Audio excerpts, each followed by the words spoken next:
सुर्खियों में है मोहन भागवत का ये बयान और इस पर मुख्तार अब्बास नकवी ने खासतौर पर न्यूज नेशन से बातचीत की है और कहा है कि सर संचालक ने जो भी कहा है वो बिल्कुल सही कहा है। संघ हमेशा जोड़ने की बात करता रहा है।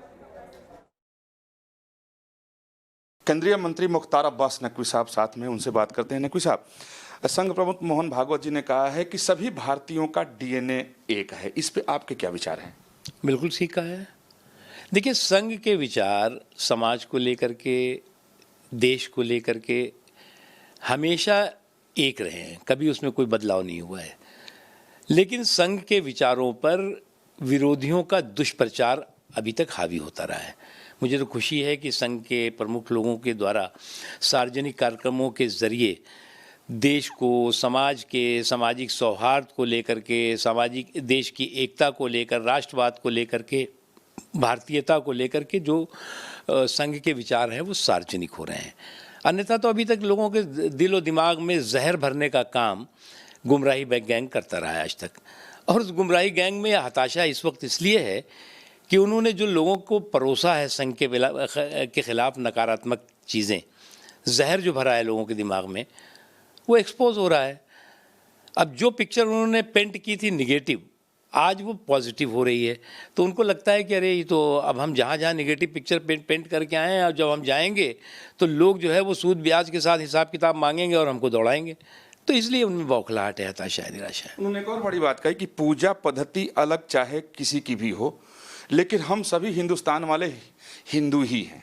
देखिए, जो भी हिंदुस्तानी है, आप ये बताओ, सारे जहाँ से अच्छा हिंदुस्तान हमारा, हिंदी है हम, वतन है हिंदुस्तान हमारा, ये किसने कहा था? अल्लामा इकबाल ने कहा था। तो जो हिंदी है वो हिंदुस्तानी है, और हिंदी को आपने हिंदू बना दिया था। लेकिन असदुद्दीन ओवैसी साहब को बहुत इस पर एतराज है, कहते हैं हिंदुत्व, हिंदू लोग कट्टरता फैला रहे हैं। ये जो नफ़रत फैलाने वाले दुकानें हैं, नफ़रत के ये खलनायक हैं, वो इस तरह की हताशा, निराशा उनके अंदर स्वाभाविक है, क्योंकि वो दुकान ही इसकी चलाते थे।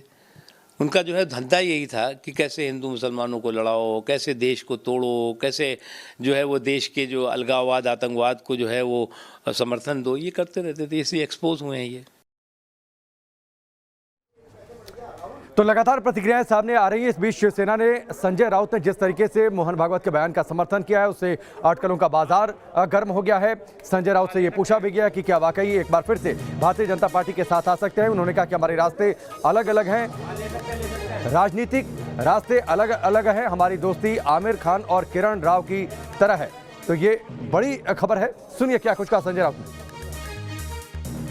मतभेद जरूर है, और मैंने भी तो बहुत दिनों से आपके साथ ये बोल रहा हूँ ना कि हम क्या भारत पाकिस्तान है, हिंदुस्तान पाकिस्तान नहीं है ना। ये मिलना जुलना होता है, बातचीत होती है, लेकिन अब हमारे रास्ते अलग हो गए हैं पॉलिटिकली।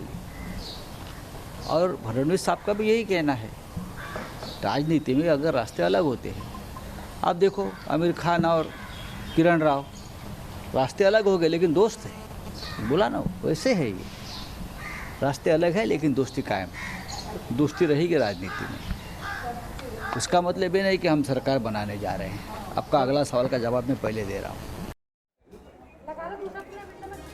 तो संजय राउत के अपने बयान को सुना कि राजनीतिक तौर पर रास्ते अलग अलग हो गए हैं। दरअसल जब उन्होंने मोहन भागवत के बयान का समर्थन किया था और इस बीच जो महाराष्ट्र की सियासत में जो कुछ अंदर खाने में चल रहा है, इसको लेकर उनसे सवाल ये किया गया था कि क्या अब ये संभावना बन रही है कि एक बार फिर से बीजेपी के साथ आ सकते हैं। उन्होंने कहा कि हमारे राजनीतिक रास्ते अलग अलग हैं, इसका ये मतलब नहीं कि हम दुश्मन हैं, मिलते हैं जुलते हैं, बातचीत होती है, लेकिन राजनीतिक रास्ते अलग अलग हैं।